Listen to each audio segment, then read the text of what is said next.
Alléluia. Et nous allons nous asseoir et nous allons aller dans notre étude sur le livre d'Éphésiens. Éphésiens, c'est vraiment un livre qui nous parle du camp, le camp de formation pour les chrétiens.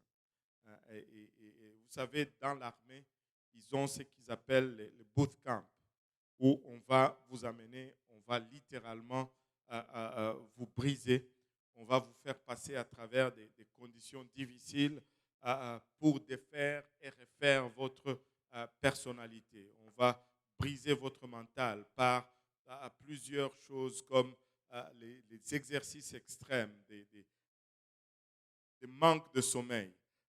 Je me rappelle d'un de nos anciens qui était une fois Navy SEAL. Le Navy SEAL, c'est l'unité spéciale de l'armée américaine. Ce sont des commandos entraînés pour survivre dans n'importe quelle condition. C'est le top, une des top divisions de l'armée. Il dit, lorsqu'ils étaient, ils vont recruter le meilleur dans toutes les divisions ou les départements. Et ils vont faire un groupe, mais pour le faire entrer dans le Navy SEAL. Mais ils vont procéder par élimination. Ils vont avoir peut-être 600 personnes, mais ils veulent en garder seulement 20. Et là, c'est entraînement sur entraînement. Mais comment ils éliminent? C'est que le premier qui abandonne, celui qui abandonne est éliminé. Et on endurcit les entraînements jusqu'à ce que quelqu'un va abandonner. Dès qu'il y a quelqu'un qui abandonne, bon, on passe à l'autre épreuve. Lui, il rentre dans son régiment. Il me dit, très souvent, ils vont aller dormir. 2 heures après, on vient le réveiller. Prenez vos sacs. On va faire genre 50 kilomètres de marche. Ils vont marcher avec des sacs super lourds jusqu'à ce qu'il y ait quelqu'un qui abandonne. S'il n'y a personne qui abandonne, on continue de marcher. Ça, c'est pour être sûr que ceux qui sont sélectionnés sont les plus durs de tous les durs. Et ils vont les réveiller à 1 heure du matin. Ils les sortent de lit, ils vont les jeter dans de l'eau glacée.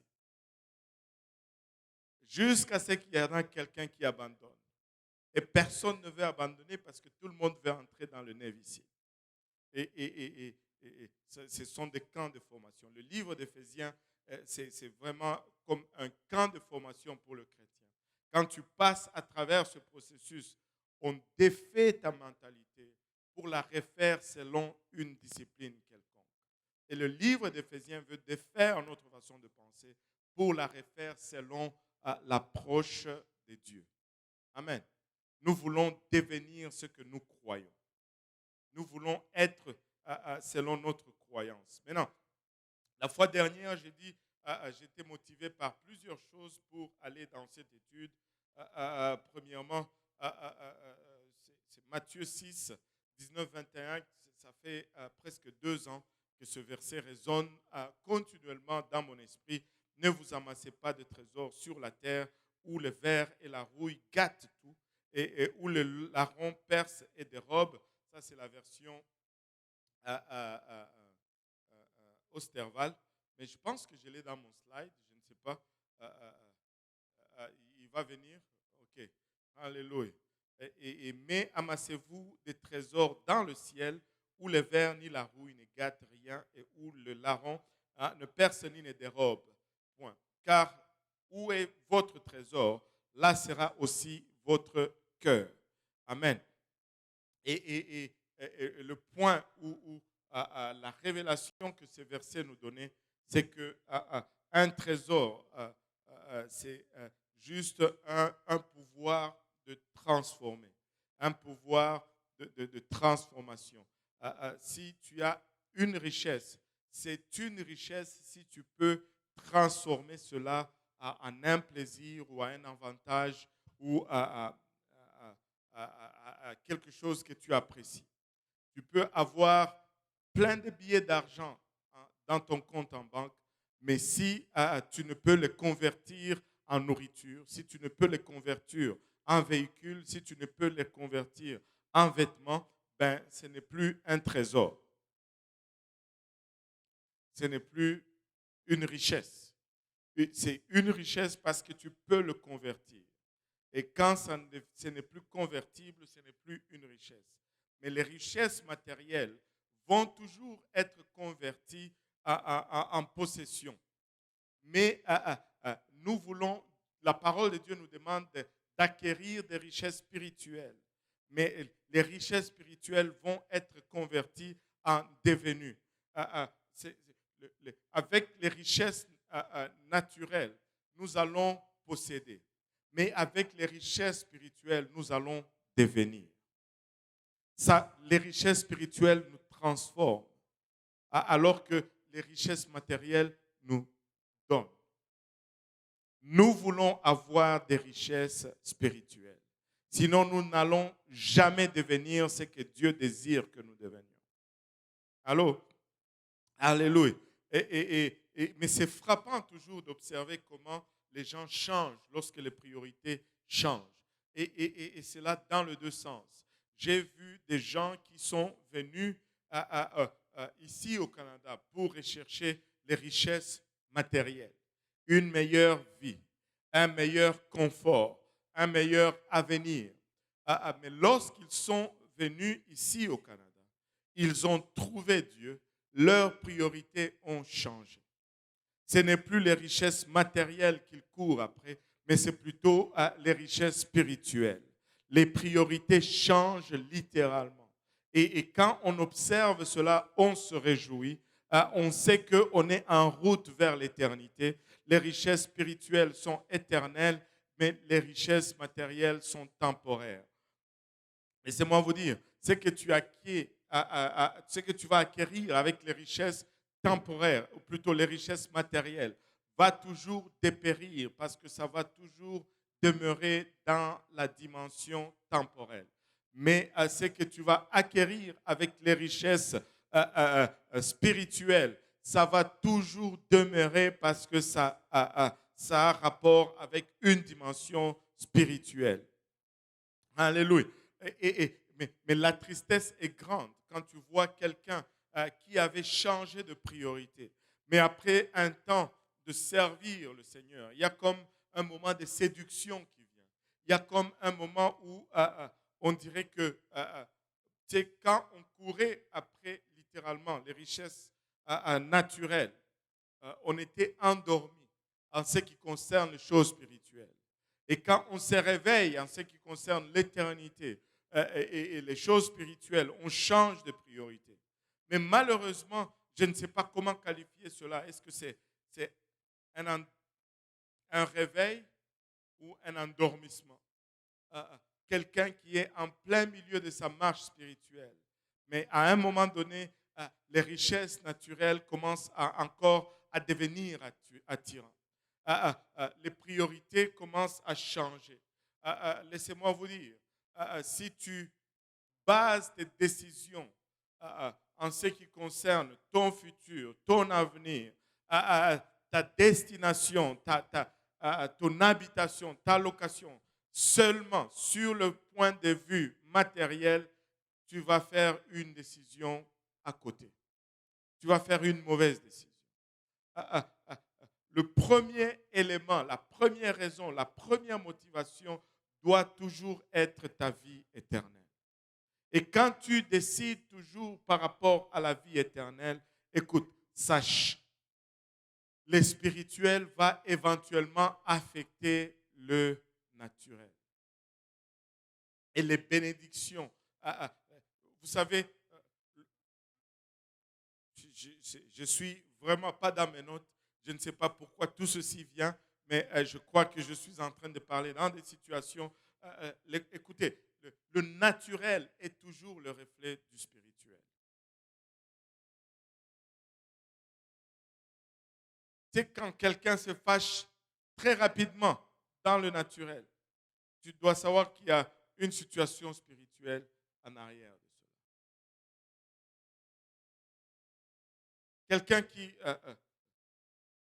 offensé rapidement, ou quelqu'un qui ne veut pas partager, égoïste, ou beaucoup d'amertume. Le naturel va toujours être le reflet du spirituel. Et nous voulons arranger le spirituel. Nous voulons mettre le spirituel à la bonne place, de sorte que ça va émaner dans le naturel. Ça va émaner dans le naturel. Tu sais, quand tu as mauvais cœur, ça affecte même ton visage. Tu as tout le temps le visage foncé et ça devient laid à la longue. Mais quand tu es gentil, on dirait que ça adoucit ton visage, ton regard. Je ne parle pas en l'air, mais ton regard, ça se reflète dans ton regard. Soyons gentils. Nous allons être plus beaux ou plus belles. Alléluia. Et anyway, regardez ceci. Nous voulons arriver à cette place. Philippiens 3, verset 8. La Bible nous dit, et même je regarde, ça c'est Paul qui nous parle, et même je regarde toutes choses comme une perte. Je regarde toutes choses comme une perte à cause de l'excellence de la connaissance de Jésus-Christ, mon Seigneur, pour lequel j'ai renoncé à tout. Et je le regarde comme de la boue, afin de gagner Christ.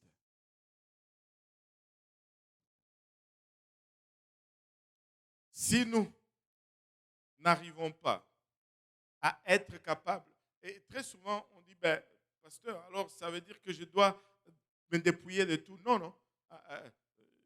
Il ne dit pas qu'il faut se dépouiller de tout. Il dit qu'il faut tout regarder comme de la boue. Il ne dit pas qu'il faut que tu vives comme un itinérant. Ce n'est pas ça qu'il dit. Mais il faut que tu regardes ta voiture là, comme de la boue. Il faut que tu regardes ta maison comme de la boue. Tes vêtements là, ça ne vaut pas plus que la boue. Oui, tu en as, mais ce n'est rien. Ce n'est pas la chose la plus importante. La boue, il y en a partout. Alléluia. Et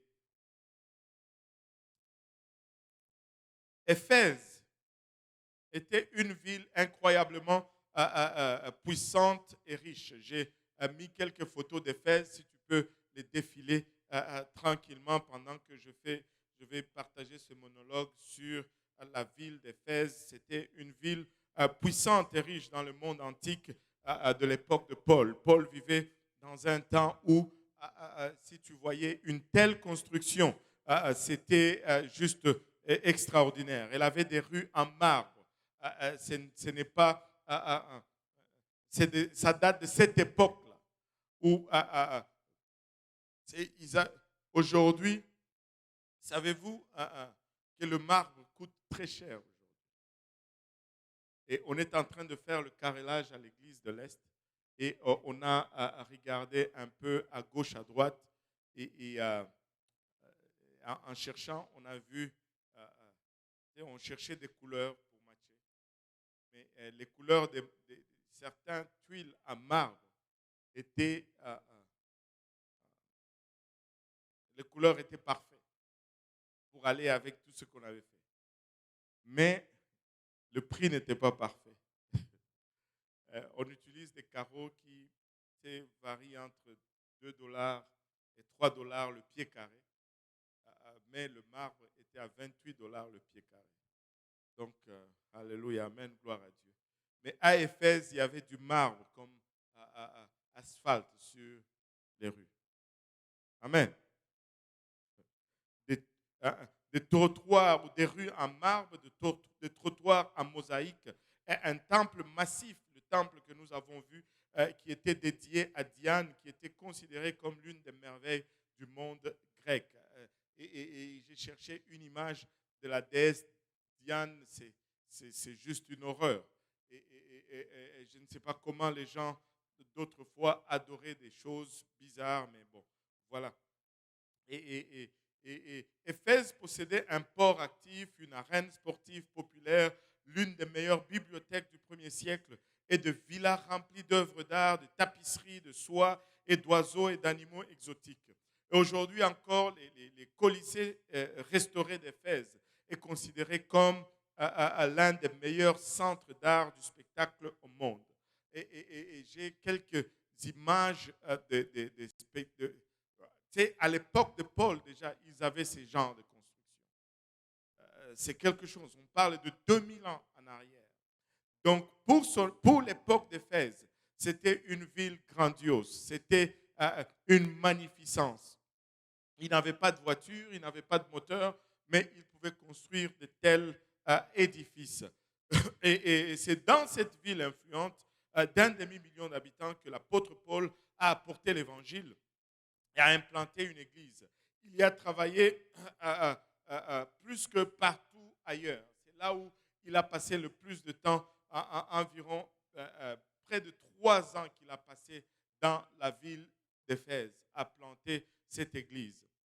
Et nous avons commencé à regarder le premier chapitre et nous étions arrivés à peu près au verset 11. Et nous avions souligné un verbe là dans les différents versets. Regardons le verset 11. Éphésiens 1, 11 nous dit, en lui nous sommes aussi devenus héritiers, ayant été prédestinés, suivant la résolution de celui qui opère toutes choses d'après les conseils de sa volonté. Le verbe suivant ici est traduit des fois comme suivant, mais c'est le même mot. Il est traduit différemment dans le livre d'Éphésiens, mais il va revenir souvent. Des fois, il est traduit comme suivant, des fois, il est traduit comme selon. Mais sa racine, c'est vraiment un terme musical. Quand on dit accorder les instruments de musique, c'est le même mot, c'est la même racine.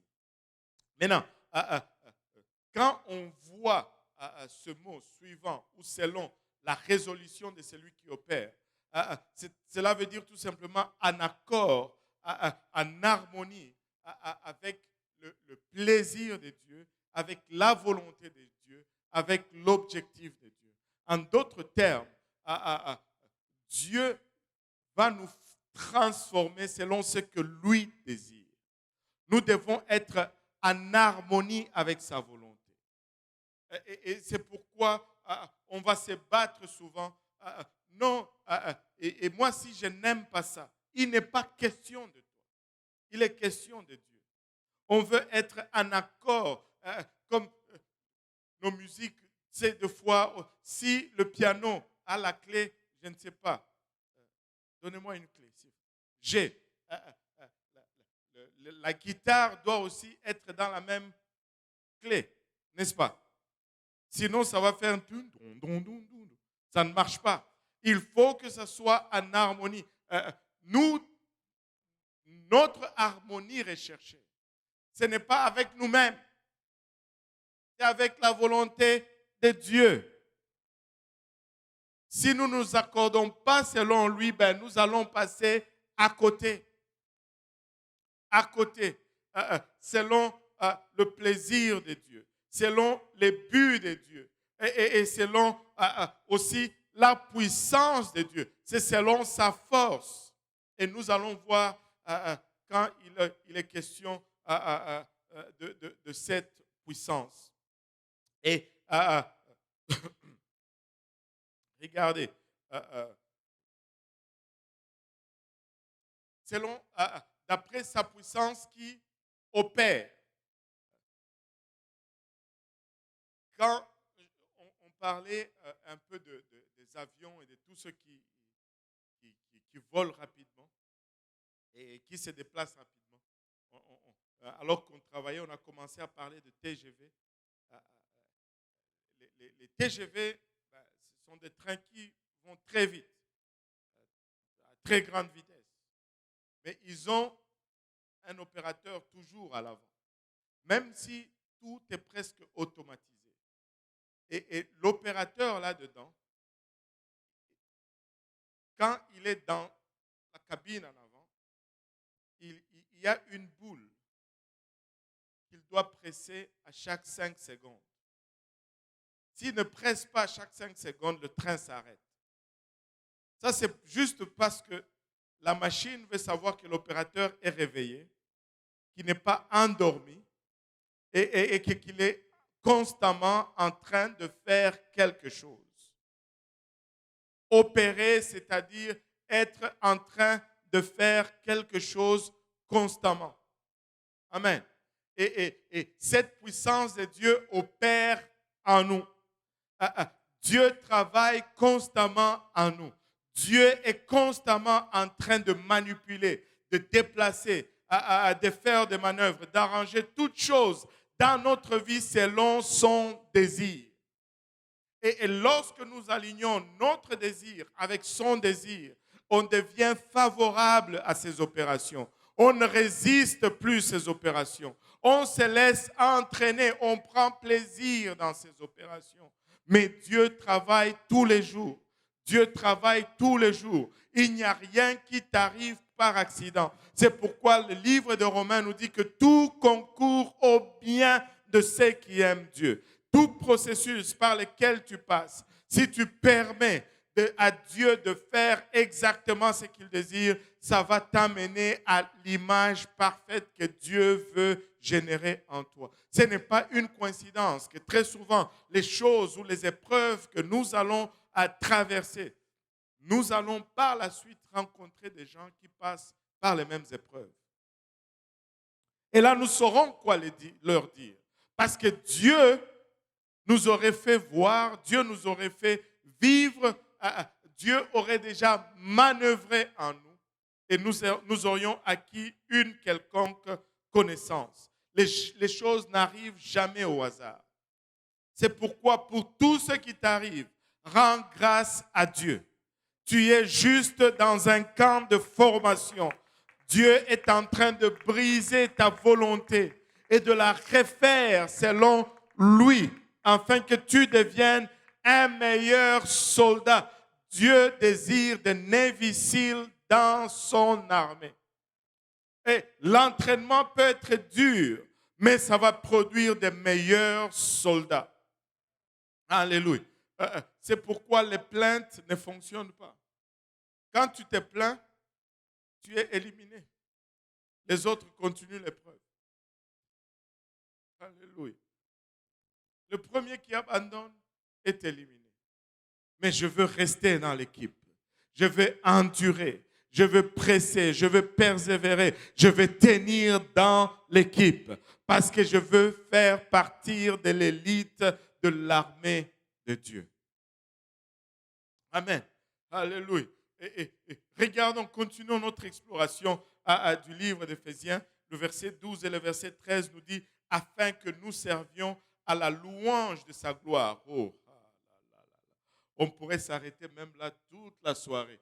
Et des fois, nous passons à travers des épreuves et nous sortons de là, nous voulons nous battre la poitrine comme voilà ce que j'ai vécu, voilà ce que j'ai survécu. Hey, arrête. Tu vas refaire encore jusqu'à ce que tu donnes la gloire à la bonne place.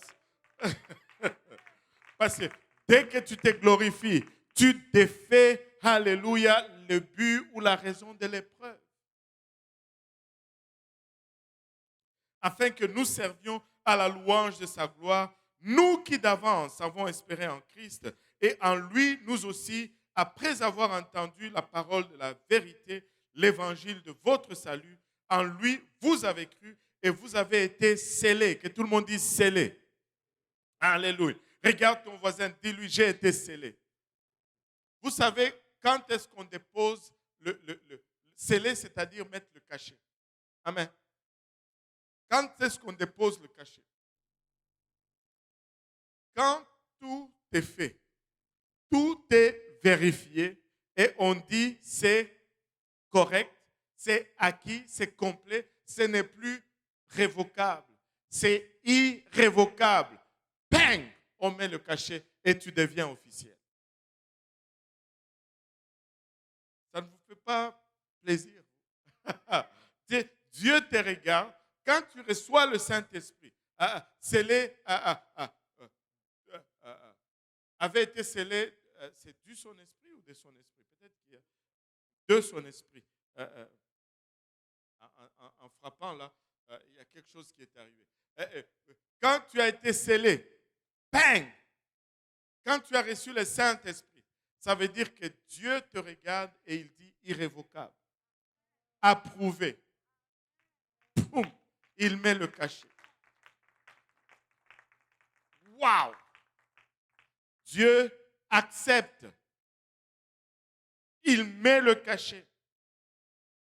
On ne peut plus, une fois que le sceau est posé, on ne peut plus argumenter. On ne peut plus contester.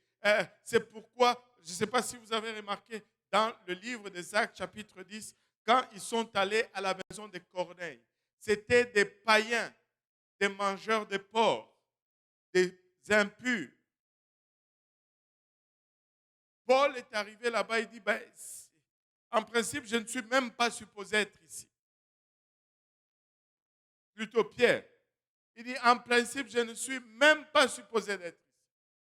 Pourquoi vous m'avez fait venir? Et il a commencé à parler, boum, le Saint-Esprit est tombé sur eux. Dès que le Saint-Esprit est tombé sur eux, il n'y avait plus d'argument. Quelle était la réaction de Pierre? Pouvons-nous refuser l'eau à ceux qui ont reçu le Saint-Esprit comme nous? Pouvons-nous refuser l'eau à ceux qui ont été scellés comme nous? Pouvons-nous refuser l'eau à ceux qui ont été approuvés comme nous? Pouvons-nous refuser l'eau à ceux qui ont été déclarés irrévocables par Dieu comme nous? Quand Dieu a rempli du Saint-Esprit, c'est réglé. Ne questionne plus. Dieu a mis son étampe. Alléluia. Est-ce qu'il y en a qui ont reçu le Saint-Esprit avec l'évidence de parler en langue ici? Oh, alléluia. Alléluia. Alléluia. Alléluia, Jésus. Le verset 14 nous dit, lequel est un gage. Que tout le monde dise gage. Oh, gage. Alléluia. De notre héritage. Alléluia. Pour la rédemption de ceux que Dieu s'est acquis à la louange de sa gloire. Le mot gage ici signifie tout simplement la compte ou l'avance. Très souvent, on ne fait plus cela ici. C'est rare qu'on fasse cela aujourd'hui. Mais très souvent, avant, on faisait ce qu'on appelle les mises de côté. C'est très populaire. Mais aujourd'hui, on a des cartes de crédit. On s'endette. À l'époque, il n'y avait pas de carte de crédit. Tu allais, tu voyais cette belle robe, tu regardais dans ta poche, il y avait $50. Tu regardais le prix de la robe, c'était $200. Tu ne sortais pas ta carte de crédit. Tu donnais le $50 et tu disais, je vais revenir le mois prochain. Et on mettait la robe de côté pour toi. Tu revenais avec un autre 50. Tu dis, je ne suis pas encore là, mais je reviens encore le mois prochain. Tu partais, tu revenais avec un autre 50. Dis, soyez patient, je reviens encore. Et puis finalement, quand tu revenais avec le dernier 50, on te donnait ta robe, alléluia, et tu partais, tu étais content, espérant que tu n'as pas pris du poids entre-temps. Mais bon, c'est un peu des fois comme quand nous prions. Amen. As-tu déjà prié pour une situation, Dieu répond tout de suite. Amen. Mais as-tu déjà prié pour une situation, Dieu ne répond pas. Là, il y a plus de mains. Comment vous priez? Dieu ne répond pas tout de suite. Demain, va prier encore. Dis-toi que c'est juste une mise de côté que tu as fait. Demain, prie encore. Après-demain, prie encore. Après-demain, amène un autre 50 de prières. Après le lendemain, amène un autre 50 de prières. Un jour arrivera où le prix total va être rencontré et tu vas prendre ta demande et tu vas partir avec en rendant gloire à Dieu. Et quand on prie des fois, c'est juste un acompte. Mais tu sais ce que ça signifie? Ça signifie que quand tu mets l'acompte, tu es en train de dire, je reviens pour prendre ma possession un peu plus tard. Et quand Dieu nous donne le Saint-Esprit, c'est un acompte qu'il met et il est en train de dire, je reviens pour prendre ma possession un peu plus tard. Mettez-moi ça des côtés, c'est à moi. Oh, alléluia. Oh, alléluia, alléluia, alléluia, alléluia, alléluia. Dieu dit, je reviens réclamer ma possession un peu plus tard. Et laissez-moi vous dire, nous vivons avec cette attente que Dieu va revenir. Alléluia. Et il va revenir nous sortir. Je ne sais pas, des fois, je me sens comme une robe qui est fatiguée de moisir dans le magasin. Et je dis, Seigneur, reviens bientôt. Reviens bientôt. Alléluia. Lequel est un gage de notre héritage pour la rédemption de ce que Dieu s'est acquis à la louange de sa gloire. Alléluia. Regardez le verset 15. À partir de 15 à 17, il nous dit ceci. C'est pourquoi moi aussi, ayant entendu parler de votre foi au Seigneur Jésus et de votre charité pour tous les saints, je ne cesse de rendre grâce pour vous, faisant mention de vous dans mes prières, afin que le Dieu de notre Seigneur Jésus-Christ, le Père de gloire, vous donne un esprit de sagesse, que tout le monde dise sagesse, et de révélation, que tout le monde dise révélation, dans sa connaissance. Regardez, Paul est en train de dire aux Éphésiens ici, je prie pour vous tous les jours, lorsque j'ai appris que vous aussi, vous étiez, vous apparteniez à Dieu, que Dieu a déposé un gage en vous et qu'il va revenir pour vous. Mais en attendant qu'il revienne, je prie pour vous. Mais regardez, Paul ne dit pas, je prie pour vous pour que vous ayez plus de puissance ou plus d'autorité. Il dit que vous ayez plus de sagesse. La prière de Paul pour les Éphésiens, c'est qu'ils aient plus de sagesse. Aujourd'hui, nous voyons beaucoup de monde qui recherche la puissance de Dieu. Amen. Nous voulons voir le miraculeux. Nous voulons voir les spectaculaires. Mais Paul dit, recherchez la sagesse, premièrement. Je veux être sage en ce qui concerne la parole. Je veux vivre sagement. Et la révélation. Paul dit, je prie pour que vous ayez sagesse d'abord et que par la suite, vous ayez la révélation dans sa connaissance.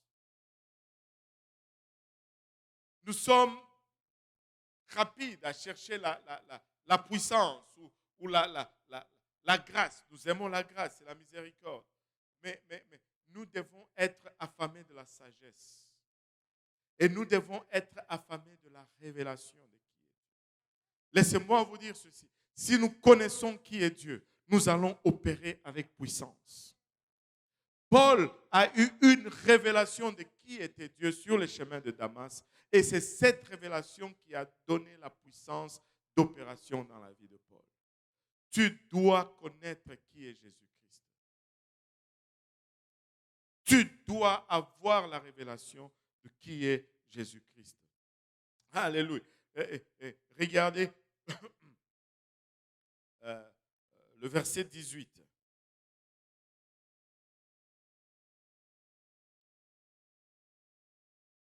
Qu'il vous donne un esprit de sagesse et de révélation dans sa connaissance et qu'il illumine les yeux de votre cœur pour que vous sachiez quelle est l'espérance qui s'attache à son appel et quelle est la richesse de la gloire de son héritage qu'il réserve aux saints.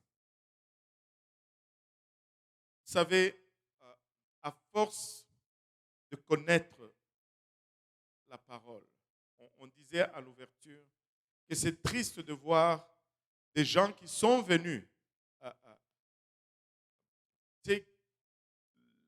La raison de leur vie, c'était l'acquisition de biens matériels. Mais quand ils ont découvert Christ, les priorités ont changé et on peut observer un changement aussi dans leur vie. Mais avec le temps, si on ne fait pas attention, on commence à prendre cette connaissance pour acquise. Et là, tranquillement, on commence à glisser. Et tranquillement, on retombe dans ce qu'on avait abandonné depuis longtemps. C'est pourquoi c'est ma responsabilité de rester aiguisé en tout moment. Je dois prier, je dois aller à l'église, je dois rester en contact avec les nouvelles âmes, avec plutôt le corps de Christ. Et je dois absolument, que tout le monde dise absolument, rester en contact avec des gens qui naissent de nouveau. Une des façons de garder cette priorité, c'est toujours de voir ce que Dieu est en train de faire dans ceux qui ne le connaissent pas. Des gens qui viennent à Dieu là. Hier, j'ai eu une étude biblique avec une jeune personne qui vient juste à peine de découvrir Dieu. De découvrir Dieu, de rentrer dans la révélation de la parole de Dieu. Et une jeune fervente, qui était catholique, alors à fond. Et là, on faisait l'étude biblique hier.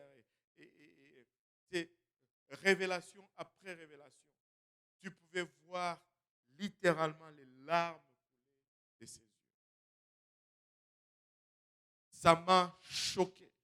Ça m'a touché profondément. Et ce sont des choses qui, des fois, si nous ne faisons pas attention, nous arrivons à cette place où je suis fatigué d'entendre toujours la même chose.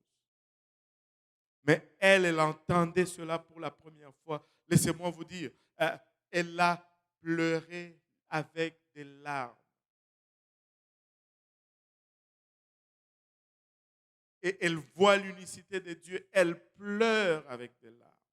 Elle voit qu'il y a un seul médiateur entre l'homme et Dieu, Jésus-Christ, homme. Elle pleure avec des larmes. Et là, tu te dis, mais qu'est-ce qui nous arrive des fois à nous? Je ne veux pas être immunisé à la parole de Dieu. Je veux qu'elle me frappe à chaque fois que je la lis. Je veux qu'elle me secoue. Tu dois garder ta soif.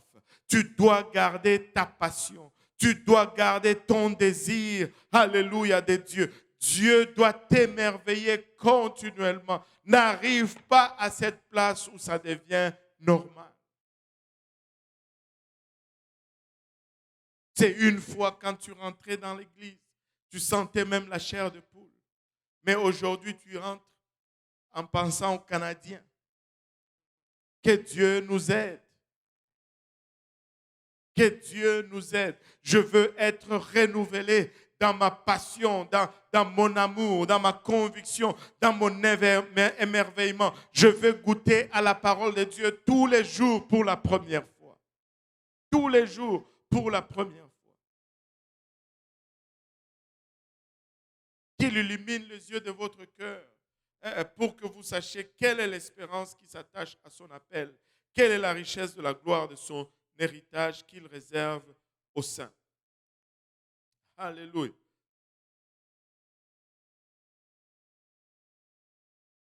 Tu sais,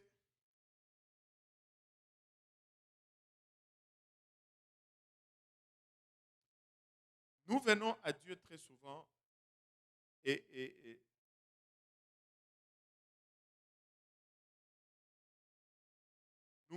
nous avons des habilités, nous avons des talents et nous voulons très vite montrer ce que nous avons. C'est pourquoi très souvent, quelqu'un va venir à l'église, converti aujourd'hui, demain, va être dans la chorale. Et c'est correct de vouloir servir Dieu. Je ne suis pas en train de parler contre le désir de servir Dieu. Ce n'est pas cela. Mais ce que je veux que nous réalisons, c'est que c'est plus important de savoir, c'est que Dieu met en nous. Plutôt que de savoir ce que nous avons en Dieu.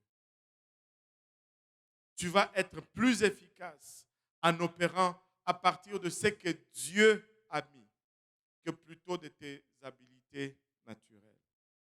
Tu peux chanter comme un rossignol. Mais s'il n'y a pas d'onction de Dieu, tu peux parler comme, je ne sais pas, l'orateur le plus fluide et les mots coulent et c'est de la musique. Et tu peux être un artiste de mots. Mais si tu n'opères pas à partir de ce que Dieu a mis en toi, zéro. Je veux opérer à partir de ce que je dois dépendre de l'onction de Dieu. Je dois dépendre du dépôt que Dieu a mis en moi, au-delà de mon talent. Mieux, c'est que Dieu a mis en moi que ce que moi, je vais amener là-dedans. Alléluia. Le verset 19 nous dit, et quel est envers nous, alléluia, qui croyons, envers nous, alléluia, qui croyons, envers nous qui croyons, l'infini, que tout le monde dise infini. L'infini. Je ne sais pas si vous aviez saisi là. On devait déjà être debout sur nos bancs en train de crier Alléluia! L'infini grandeur, non seulement la grandeur, mais l'infinie grandeur de sa puissance se manifestant avec efficacité par la vertu de sa force. Qu'est-ce que cela veut dire? Cela veut dire que peu importe ce à quoi je veux faire face, la puissance de Dieu est toujours plus grande, est toujours infiniment plus grande. Cela veut dire que je veux triompher, alléluia, de toute épreuve. Je peux être au-dessus de toute épreuve. Tu peux sortir victorieux de toute épreuve. Alléluia, de toute épreuve. C'est envers nous, non pas contre nous. Alléluia. Il s'agit d'un pouvoir que nous recevons de lui. Ce n'est pas selon notre capacité, selon sa capacité. Ce n'est pas selon notre habilité, c'est selon son habilité. Ce n'est pas selon nos limitations, mais c'est selon son infinie grandeur. Infini, ça veut dire c'est pas fini. Donc, peu importe l'épreuve, dis-toi seulement c'est pas fini.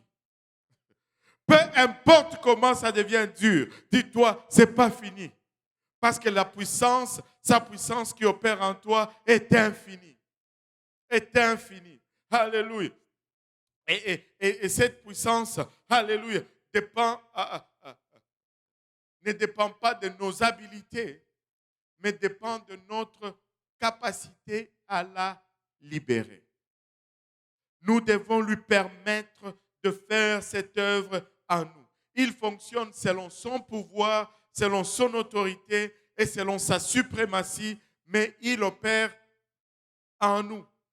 Donc, à quelque part, notre volonté doit mourir si nous voulons que cette puissance opère. Amen. Et au verset 20, il nous dit, il l'a déployé. Vous savez, Dieu n'a pas seulement cette infinie grandeur de puissance, cette puissance qui est infinie et qui est grande. Non, il déploie cela en Christ. Et comment il le déploie? En le ressuscitant de mort et en le faisant asseoir à sa droite dans les lieux célestes. Vous savez, observez un peu la scène. Les apôtres ont suivi Jésus-Christ. Et ils ont vu le Seigneur faire beaucoup de miracles. Ils l'ont vu multiplier le pain. Ils l'ont vu marcher sur les eaux. Ils l'ont vu commander même à quelqu'un de marcher sur les eaux. Ils l'ont vu guérir les lépreux. Ils l'ont vu ressusciter de mort. Ils ont vu tout cela. Mais un jour, une bande de soldats est venue et ont arrêté ce Seigneur de gloire. Et ils étaient là, tout en train d'observer. Voyons ce qu'il va faire maintenant. Ils attendaient qu'il claque le doigt et que tous ces soldats tombent ou s'évanouissent ou soient transformés en cendres ou en poussière. Mais il n'a pas fait cela. Il s'est fait arrêter. Ils ont suivi de loin pour voir qu'est-ce qui allait arriver.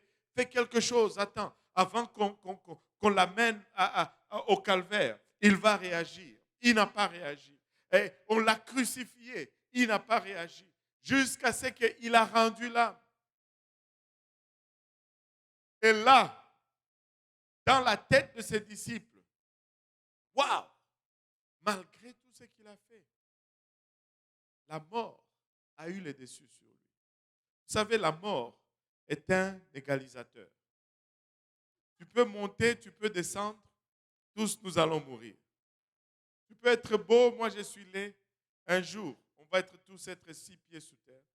Et quand la décomposition aura fait son travail, on ne va même pas faire de différence entre ton squelette et mon squelette. Les deux vont être laids pareil. Tu peux avoir beaucoup d'argent, moi je n'ai rien. La mort, elle nous attend tous. Il y a des gens qui se trouvent inconfortables quand on parle de la mort. Tu vas mourir. Ah, il m'a dit que je vais mourir. Toi, tu ne savais pas que tu vas mourir. Nous allons tous mourir. Un jour, je vais mourir si le Seigneur tarde. Ce n'est pas comme une nouvelle à la une. Ce n'est pas un scoop, comme on dit. Et ils le voient mourir.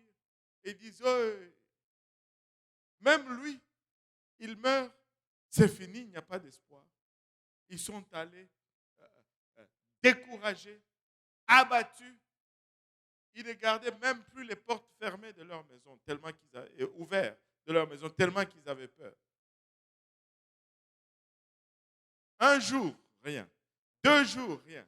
Mais le 3e jour, si on était au temps moderne, ça allait être quelque chose comme ta-da-da-da, ta-da, il est ressuscité. La cavalerie sonne. Alléluia. Cette tombe a été ouverte. Jésus-Christ qui était mort est ressuscité. Laissez-moi vous dire, alléluia, ces apôtres qui l'ont vu et qui ont fui, qui ont été, ce n'est pas la transformation de pain, alléluia, qui a fait la différence.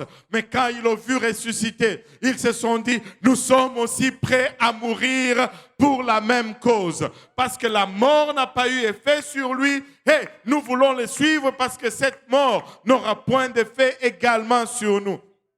Laissez-moi vous dire, Dieu a déployé sa puissance en montrant par la résurrection combien il était puissant. Et l'événement le plus puissant dans l'Ancien Testament, c'est la traversée de la mer Rouge. Lorsque Israël traverse la mer Rouge, écoutez, il devient hors de portée de Pharaon. Il devient ce que Dieu attendait qu'il devienne. Mais l'événement le plus important pour nous, dans le Nouveau Testament, c'est la résurrection de Jésus-Christ.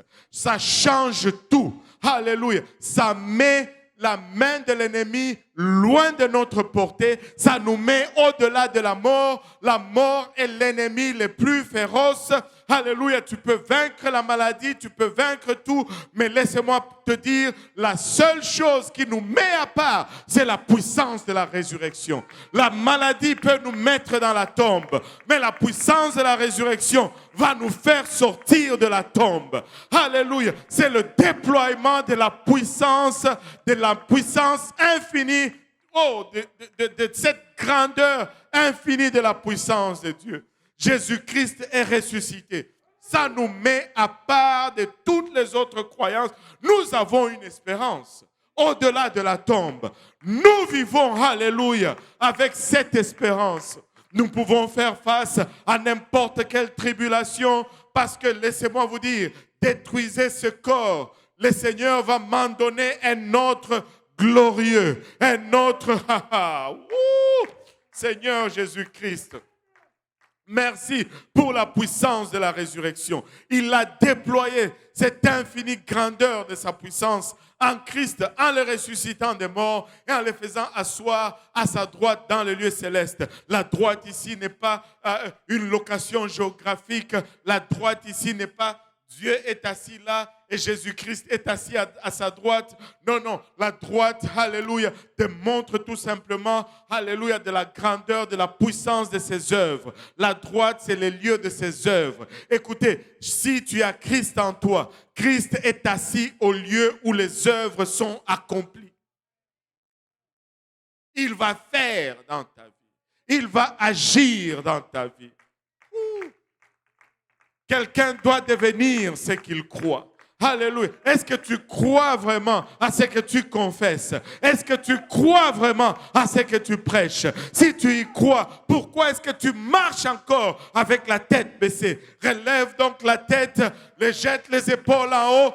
Pompe ta poitrine. Alléluia, tu es un imbécile. Alléluia, nous sommes dans le camp de meilleurs de ce que Dieu a dans son armée. Et nous devons agir de sorte. Alléluia. Nous n'avons pas peur des tribulations. Nous n'avons pas peur des épreuves. Nous n'avons pas peur de tout ce que le diable va mettre sur notre chemin parce que Dieu déploie en nous la puissance de sa résurrection. Alléluia. Je vais mourir, mais je vais ressusciter. Alléluia. J'ai une espérance. Même si rien ne marche, j'ai une espérance. Alléluia. J'ai une espérance. Je peux vivre avec sourire sur mon visage. Je ne suis pas défaitiste. Alléluia. Je suis juste optimiste. Je sais en qui j'ai cru. Même si je manque de tout sur cette terre, oh, grande est ma récompense de l'autre côté. Je vais le prêcher. Alléluia. Je vais le déclarer. Je vais l'annoncer sur tous les toits. Jésus-Christ sauve. Jésus-Christ transforme. Et Jésus-Christ préserve.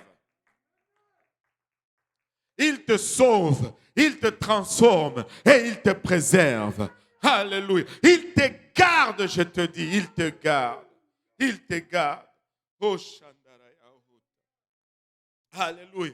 Alléluia. Il déploie cette infinie grandeur de sa puissance en Christ, en le ressuscitant de mort. Alléluia. Regardez le verset 20. Il l'a déployé en Christ, en le ressuscitant de mort et en le faisant asseoir à sa droite dans les lieux célestes, au-dessus de toute domination. Au-dessus de toute domination. Au-dessus de toute autorité, au-dessus de toute puissance, au-dessus de toute dignité et de tout nom qui se peut nommer. Laissez-moi vous dire,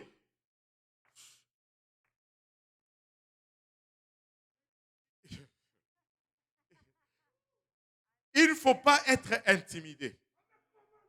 Il ne faut pas être intimidé. Il faut vivre avec assurance. Il ne faut pas être intimidé. Vous allez comprendre. Regardez ceci. Au-dessus de toute domination, de toute autorité, de toute puissance, pas de certaines puissances, de toute puissance, de toute dignité. Oh, quelqu'un doit vivre selon ce qu'il croit. Et de tout nom, alléluia, de tout nom qui se peut nommer. Non seulement pour Paul, mais pour nous aussi aujourd'hui. Alléluia. Paul est en train de nous dire, à nous qui vivons aujourd'hui, que ceci n'était pas seulement pour eux, mais ceci, c'est pour vous aussi qui venez. Pour vous qui allez faire face au coronavirus. Pour vous qui allez faire face à ces escrocs, à ces...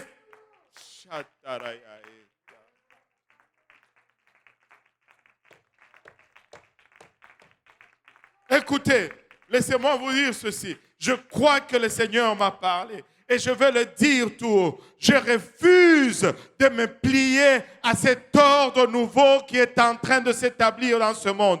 Oui, les gens disent que le vaccin et tout ceci, ce n'est pas la marque de la bête. D'accord, je suis d'accord, mais laissez-moi vous dire, les gens sont préparés aujourd'hui à accepter n'importe quoi. J'étais étonné de le voir en France.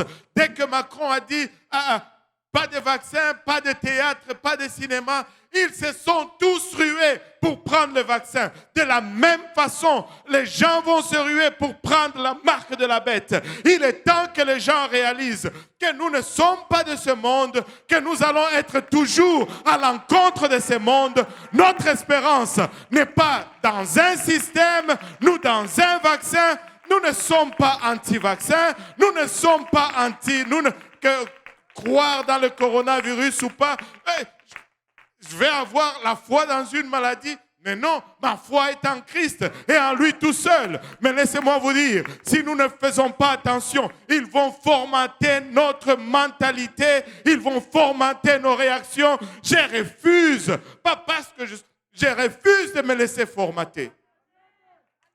Je veux vivre selon les lois de Dieu. Je veux vivre selon les lois de Dieu. Écoutez, si nous cédons aujourd'hui, quand la vraie persécution va venir, nous allons encore céder. Si nous ne cédons pas aujourd'hui, quitte à aller clandestin, nous allons devenir clandestins. Si on ferme les portes, nous allons nous réunir dans les rues. Nous allons nous réunir dans des caves. Nous allons nous réunir mais nous allons servir ces dieux sans restriction. Je refuse d'être formaté. Je refuse de me plier à l'ordre nouveau. Je refuse de céder. Alléluia. Ma liberté chèrement payée par Christ pour un système humain et mondial. Je refuse. Alléluia. J'ai fait un choix. J'ai fait un choix. Alléluia. Nous prenons les médicaments. Nous ne sommes pas anti-science.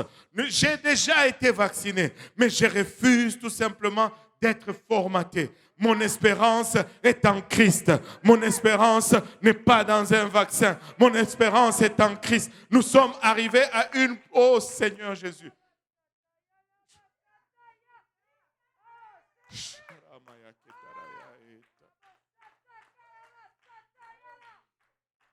Nous sommes arrivés à une place où il n'y a même plus de logique. Nous ne réfléchissons plus. Et c'est le gouvernement qui doit réfléchir pour nous. Est-ce que c'est normal que 100 personnes qui ont lavé leurs mains à l'entrée ne puissent pas se serrer les mains? Vous êtes lavé déjà les mains.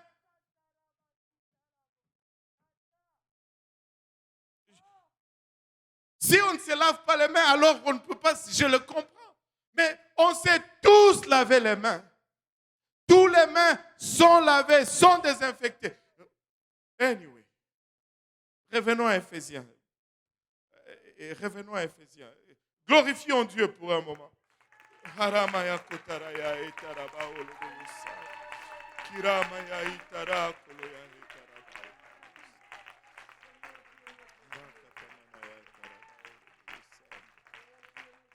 Alléluia.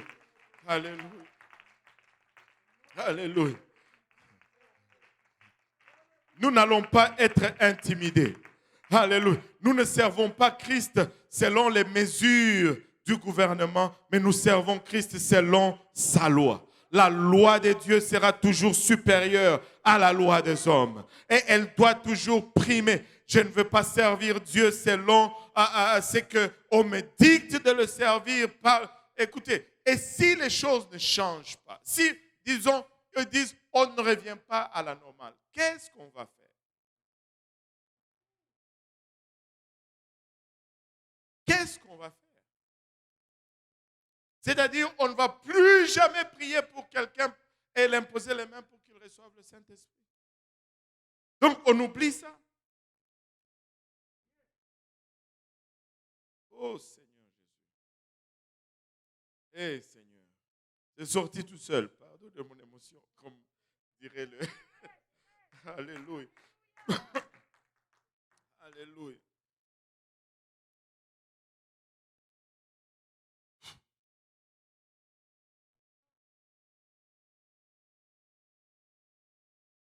Non seulement dans le siècle présent, mais encore dans le siècle à venir. Nous n'avons pas à être intimidés. Nous pouvons vivre pleinement et librement la parole de Dieu et la volonté de Dieu. Alléluia. Et sa droite ici ne signifie pas un lieu géographique, mais ça signifie le lieu de pouvoir. C'est le Seigneur qui est en charge. C'est Jésus qui est au pouvoir. Éphésiens 1, enfin 22, verset 22 et verset 23. Il a tout mis. Que tout le monde dise tout. Tout, ça veut dire tout. En grec, tout, ça veut dire tout. Tout. Il a tout mis sous ses pieds. Il a tout mis où? Sous ses pieds. Laissez-moi vous dire ceci. Si nous sommes le corps de Christ et qu'il a tout mis, toute cette dénomination, sous ses pieds, ça veut dire que par rapport à vous, toutes ces choses sont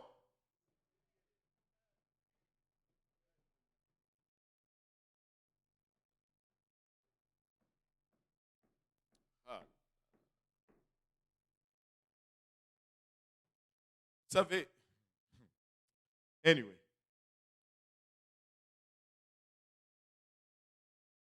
Il a tout mis sous ses pieds. Si tout est sous ses pieds et que vous êtes son corps, je vais le redire encore, vous voyez quelle position se trouvent toutes ces choses. Quelqu'un doit dire tout haut, je ne veux plus être intimidé. Quelqu'un doit devenir ce qu'il croit. Quelqu'un doit devenir ce qu'il croit. Je veux devenir ce que la parole déclare. Je veux devenir ce que je confesse que c'est la parole de Dieu. Je veux devenir, alléluia, ce que cette parole déclare que je suis. Je ne suis pas ce que le monde dit que je suis. Je ne suis pas ce que je dis que je suis. Je ne suis même pas ce que je pense que je suis. Je suis ce que Dieu dit que je suis. Et telle devait être, alléluia, notre approche. Le chapitre 2 commence en disant, vous étiez morts par vos offenses et par vos péchés. L'implication ici, c'est que si ça dit, vous étiez morts, l'implication ici, c'est que ça veut dire que maintenant, vous n'êtes plus morts. Allô? Moi, ça me rend joyeux. Je ne sais pas pour vous, mais j'aime ces temps. Vous étiez morts. Alléluia. Ça veut dire que je ne le suis plus. Alléluia. Vous étiez mort. Ça veut dire que je ne le suis plus. Tu n'es plus mort. Alléluia. Par vos offenses et par vos péchés. Alléluia. Mais si je ne le suis plus, si j'étais mort, si j'étais mort et que maintenant je ne le suis plus, comment j'ai fait pour passer de la mort à la vie? J'ai parlé fort. Pourquoi vous avez peur? Ressuscité. Et qu'est-ce que nous avions dit concernant la résurrection? C'était l'exposition ou le déploiement de l'infinie puissance de Dieu en Christ. Et donc, si j'étais mort et que je suis ressuscité maintenant, ça veut dire que la puissance de Dieu, cette infinie grandeur de sa puissance est déployée en moi. Donc, tout ce que Christ a triomphé, moi aussi, je triomphe. Si ça se trouve en dessous du pied de Christ, ça se trouve aussi en dessous de mon pied. Juste, simple, logique. Quelqu'un doit devenir ce qu'il prêche. Quelqu'un doit devenir ce qu'il croit. Quelqu'un doit vivre ce que Dieu l'appelle à être. Alléluia. La mort dans les Écritures. Vous étiez mort. La mort dans les Écritures ne signifie pas tout simplement boum. Non, caput, non. C'est la séparation. La signification de la mort, c'est la séparation. Lorsque ton esprit se sépare de ton corps, ben ton corps ne fonctionne plus. Mais lorsque l'Esprit de Dieu se sépare aussi de ton esprit, ben ton esprit ne fonctionne pas non plus. Mais quand l'Esprit de Dieu se connecte à ton esprit, il y a une puissance qui est déployée en toi. Tu vis. Alléluia. Mais quand l'Esprit de Dieu est déconnecté, nous pouvons marcher, mais nous sommes morts parce que l'Esprit en nous est mort. Nous sommes séparés de Dieu. Mais lorsque nous devenons connectés de Dieu, alléluia, nous pouvons agir. Alléluia. Un corps vivant bouge, fait, mange, travaille. Mais quand l'Esprit de Dieu ravive notre esprit, l'Esprit de Dieu commence aussi à bouger en nous, à travailler, à œuvrer. Quelqu'un doit devenir qui il est, qui il croit être. Alléluia. Alléluia. Regardez le deuxième verset. Dans lequel vous marchiez autrefois, selon, encore ce mot ici, selon, en accord, qui veut dire accorder, accorder, selon le train de ce monde, en accord, en harmonie avec le train de ce monde, en harmonie avec la puissance de l'air, de l'esprit qui agit maintenant dans le Fils de la rébellion. Vous savez, si tu ne sers pas Dieu, tu es en train de servir le diable. Si tu n'es pas en accord avec Dieu, tu es en accord avec le diable. Si tu n'es pas en harmonie avec Dieu, tu es en harmonie avec le diable. Et nous ne voulons pas, être en accord avec le diable. Vous savez, qui veut aller au ciel ici? Alléluia. Et qui veut mourir? Personne. Bon, c'est difficile d'aller au ciel si on ne meurt pas. Nous ne sommes pas tous des Enoch, ni des Élie. Mais regardez ceci. Pourquoi est-ce que personne ne veut mourir? Ben, la question est un peu étrange, mais c'est parce que personne n'aime la mort. Allô? Personne n'aime la mort. Si tu aimes la mort, tu es, on dit un nécrophile ou quelque chose comme ça. Tu es bizarre, tu es anormal. Psychologiquement, tu as des problèmes. On n'aime pas la mort. Mais regardez un peu notre réalité maintenant. La Bible nous dit que nous étions morts, mais nous n'aimons pas la mort.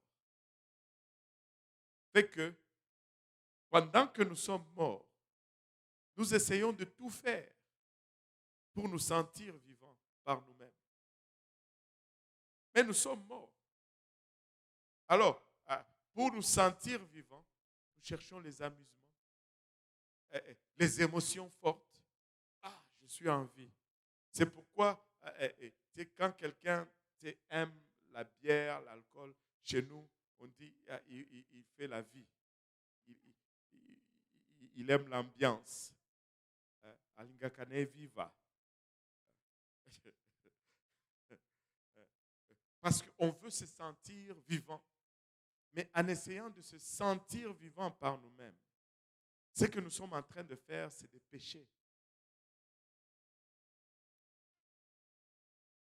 C'est des péchés. Pour susciter des émotions, en fait, qu'on se sent un peu vivant. Mais malgré tout ce que nous faisons, c'est pourquoi quelqu'un va prendre la drogue, va prendre l'alcool, mais après cela, c'est vide encore. Mais malgré tout ce que nous faisons, mais il y a toujours cette voix de Dieu qui résonne en nous. Et tu es encore vide. Tu es encore vide. Je n'ai pas dit tu es en Covid. J'ai dit tu es encore vide. Vous êtes tellement traumatisé par la Covid que j'ai dit tu es encore vide. Tu vois déjà.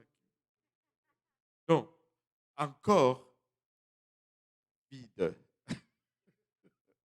Alors, Seigneur, aide-nous. Alléluia. Et le mot selon ici, encore la même racine, en accord, en harmonie, selon le plaisir. Et avant, c'était selon le plaisir. Nous avons parlé que Dieu veut nous transformer selon son plaisir. Mais ici, nous vivons selon le plaisir du diable. Le diable se réjouit. Et il dit clairement ici, selon les princes de la puissance de l'air. L'air ici, vraiment, c'est l'atmosphère. Et tous ces démons, ces esprits, ils habitent dans les airs. Ils sont là, en train de nous guetter. Et il dit quelque chose d'intéressant qui agit maintenant dans le fils de la rébellion. Le fils de la rébellion ici, c'est le même mot qui est traduit aussi par désobéissance. Désobéissance. Vous savez, à chaque fois que nous désobéissons, nous sommes rebelles. Mais Dieu n'aime pas les rebelles. Amen.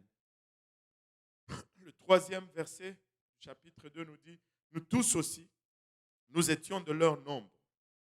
Et nous vivions autrefois, c'est long, encore une fois, ce verbe, il va revenir souvent, selon les convoitises de notre chair, accomplissant les volontés de la chair et de nos pensées.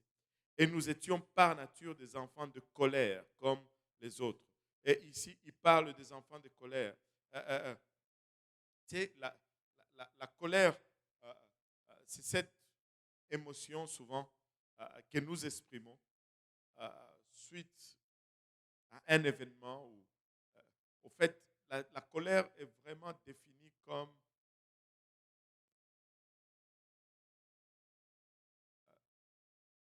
pas une émotion primaire, mais une émotion secondaire qui va suivre souvent une déception. Et très souvent, on nous dit, pour éviter la colère, il faut exprimer la première émotion, la raison pourquoi tu te fâches. Et non, et faire exploser la colère. Et la colère, c'est pas bon. Nous, on avait un cousin à mon père, on l'appelait Kaka Muyumba. Et Kaka, chez nous, ça veut dire grand frère. C'est pas la même chose en français. Et il était très colérique. Ouais, c'est ça chez nous. Il y en a qui parlent swahili ici. Voilà. Tantine Coco sait que Kaka, c'est grand frère. Alléluia. Et il était très colérique. Ce qui fait que dès que tu faisais quelque chose, et des fois, pas des fois, il bégayait fortement. Mais c'était ça, au fait, qui était la source de sa colère. Donc, au lieu de regarder le problème primaire, mais lui, il exprime le sentiment secondaire. Et il nous tapait facilement. Dès que tu reçois la gifle. C'était constant. Constant. Mais la colère va très souvent, il s'opposait presque contre tout. Et quand on parle ici des enfants de colère, avez-vous déjà vu des gens qui vont constamment s'opposer contre tout? Des fois, tu dis même ce qu'il est en train de dire, mais il est contre. Et ça m'est déjà arrivé. Tu dis, mais on argumente sur quoi même? On est en train de dire la même chose. Mais il faut argumenter. Parce qu'on est un enfant de la colère. Tout ce qui vient, tout ce qui sert Dieu, ils vont s'opposer. Et le but, c'est la satisfaction personnelle. Dieu devient soi-même. On a ses propres idées, ses propres conceptions. Et si ce n'est pas... Non, on est... ça ne marche pas. Et on veut satisfaire tous nos désirs et tous nos plaisirs charnels. Et c'est comme ça que nous étions avant le salut. Imaginez-vous combien nous étions contre Dieu avant. Je ne sais pas pour vous. Vous allez peut-être dire, vous étiez peut-être un bon pécheur. Mais moi, en tout cas, à un moment donné, je pensais que j'étais un bon pécheur. Mais Dieu m'a rappelé certaines choses. De toute façon, il n'y en a pas de bons pécheurs. À un moment de ma vie, j'étais à une place où j'étais influencé parce que à la maison, il y avait 3, 4 cousins qui allaient à l'université. Vous savez, ces cousins qui débarquent, que vous n'en saviez pas que vous aviez tel cousin. Ils débarquent un jour à la maison où tes parents ne sont pas là. Là, tu te demandes, bon, c'est qui? Il dit, je suis le fils de l'oncle, du cousin, de la tante, du grand frère de ta mère. Et là, tu dis, bon, ok, attends. Et après, les parents arrivent et disent, hé, tel, comment ça va? Je ne veux pas citer des noms parce que je ne veux pas qu'on m'appelle du pays, juste au cas où ils regardent. Hé, tel, comment ça va? Ah, je suis venu pour aller à l'université. Comme ça. Il vient sans prévenir. Et il va rester à la maison 14 ans. Non seulement, non seulement il finit l'université, tous ces temps de chômage avant qu'il trouve chez nous pour trouver un travail, ce n'est pas facile. Tu passes plus de temps à chercher le travail qu'à finir ton université. Et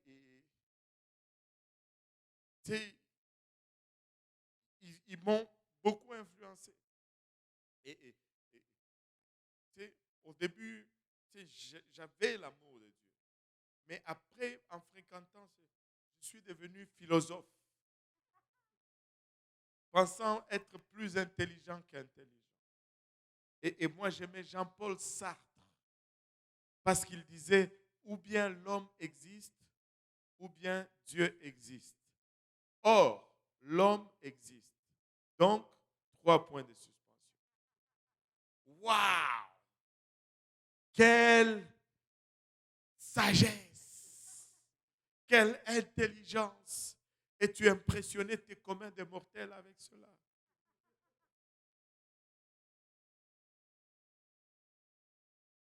Cubito Dubito. C'est qui l'autre là? C'est qui Cubito Dubito? C'est le français là.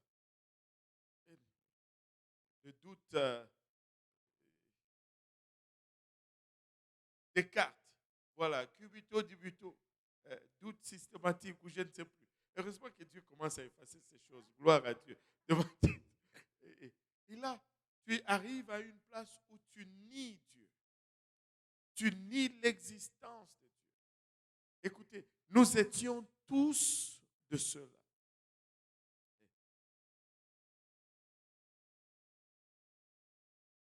Nous étions tous de cela. Et nous étions tous sur l'influence du malin. Vous savez, de façon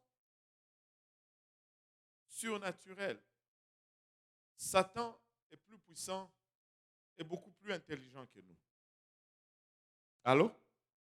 Vous ne voulez pas l'accepter, mais si vous ne l'acceptez pas, vous allez vous faire avoir. Satan est plus intelligent. Il a été là plus longtemps que nous. L'école que vous êtes en train de faire, il a fait ça plusieurs fois. Il connaît toutes les formules, vos lois, il les connaît. Même certaines de ces lois, c'est lui qui les inspire. Et le système dans lequel nous vivons nous entourait depuis notre naissance. Et naturellement, nous étions prisonniers de notre chair qui est impactée et influencée par cela. Imaginez-vous un peu, il y a Satan autour, ses anges, le système humain, le monde et tous leurs faux enseignements. Et surtout aujourd'hui, oh, j'ai pitié pour les jeunes qui vont à l'école maintenant. Parce que le système est tellement corrompu, il est tellement conçu. Pas pour que vous pensez, mais pour qu'un groupe pense pour vous. Tu parles avec des étudiants qui sont à l'université. Vous savez, l'université, c'est une place où on peut débattre les idées. Mais les jeunes aujourd'hui sont incapables même. Si tu...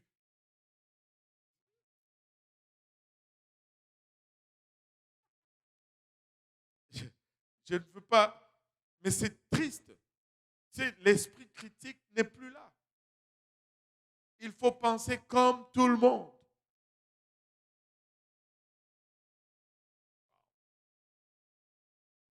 Mais comment sortir de là?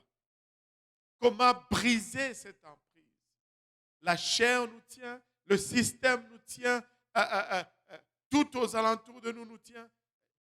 Mais comment sortir de là? Éphésiens 2, 24, on va finir avec cela. Non, 2, 4, il dit, mais Dieu, mais Dieu. Écoutez, nous étions prisonniers de la chair, mais Dieu. Nous étions prisonniers du système, mais Dieu. Écoutez, tout ce que le diable peut tisser autour de nous, même étant surnaturellement plus puissant, plus intelligent que nous, tu peux juste y interjeter un mais Dieu. Qu'est-ce que cela signifie? Cela signifie qu'il n'y a pas d'autre solution si ce n'est Dieu. Alléluia. Peu importe ce que tu traverses. Alléluia. Fais intervenir Dieu. Si tu mets Dieu au milieu de ton problème, si tu mets Dieu au milieu de ta situation, si tu engages Dieu dans ton épreuve, tu vas t'en sortir vainqueur. Ça ne va peut-être pas être du premier coup, mais encore et encore et encore, Dieu va te donner la victoire. Des fois, nous devons apprendre certaines choses dans ces épreuves, mais Dieu est avec nous. Alléluia. Ne déclare-t-il pas, alléluia, que lorsque nous marchons dans la vallée de l'ombre de la mort, pas lorsque nous sommes assis dans la vallée de l'ombre de la mort, lorsque nous marchons dans la vallée de l'ombre de la mort, sa houlette et son bâton me rassurent. Je ne craindrai aucun mal. Alléluia. Nous devons être un peuple qui marche avec assurance, car nous savons qui nous sommes, nous savons qui est en nous. Alléluia. Tout ce que nous traversons, c'est pour nous faire et non nous détruire. C'est pour nous bâtir et non, alléluia, nous finir. C'est pour nous rendre à l'image de ce qu'il veut que nous devenions. Si nous nous abandonnons dans sa volonté, nous allons éventuellement aboutir à l'image qu'il désire que nous soyons. Peu importe la situation, mais Dieu, alléluia, mais Dieu qui n'est pas pauvre, mais qui est riche en miséricorde. C'est ça. Non, ça veut dire que lorsque je suis à terre, sa miséricorde est tellement riche pour me relever à cause du grand amour dont il nous a aimés. Pas parce que nous avons fait quelque chose, mais il nous a tellement aimés. Et sa miséricorde est tellement grande qu'il va nous secourir dans nos détresses.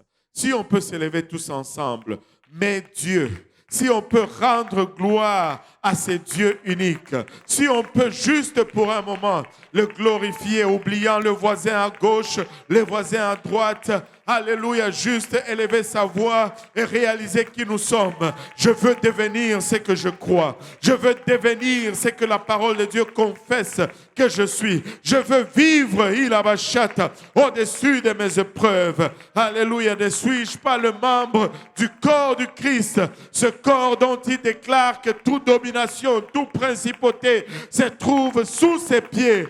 Ora Maya Kitara.